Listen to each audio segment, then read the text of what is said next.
రైతు సోదరులకి నమస్కారం. నా పేరు నాగేష్. షాప్ పేరు శ్రీ రేవణ సిద్ధేశ్వర ఫర్టిలైజర్స్, ఆల్వి గ్రామం, కోతాళ మండలం, కర్నూలు డిస్టిక్.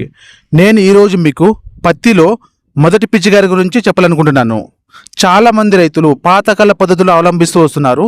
మీకు ఒక కొత్త పద్ధతిని, తెలిసే పద్ధతిని, తక్కువ బడ్జెట్లో మంచి రిజల్ట్ వచ్చే ఒక పద్ధతి గురించి, ఒక కాంబినేషన్ గురించి చెప్పాలనుకుంటున్నాను. మొదటిది, మీరు ప్రతి కంపెనీలో రీజెంట్ దొరుకుతుంది. Regent plus Archer plus Shine, ఈ 3 కాంబినేషన్లోన మీరు మొదటి పిచికారీ చేశారంటే ఓకే, 15 నుంచి 20 రోజుల వరకు ఎటువంటి స్ప్రే చేయాల్సిన అవసరం లేదు. దీర్ఘకాలికమైన రక్షణ ఉంటుంది. మొక్కలు ఏపుగా పెరుగుతాయి. అలాగే మొక్కలకు బ్రాంచెస్ ఎక్కువగా వస్తాయి. సెకండ్ కాంబినేషన్ వచ్చేసి క్రోమోఫిల్ కంపెనీ వారి రైట్ విత్ తాకర్ కెమికల్ షైన్తో మీరు పిచికారీ చేయవచ్చు. మొక్కలు ఏపుగా పెరుగుతాయి. ఓకే, వేర్ల వ్యవస్థ అభివృద్ధి చెందుతాయి. అలాగే బ్రాంచెస్ ఎక్కువ వస్తాయి.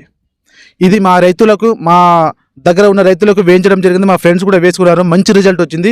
మీరు కూడా నా సలహాను పాటించి లాభాలు పొందుతారని నేను అనుకుంటున్నాను. Thank you so much. ధన్యవాదాలు.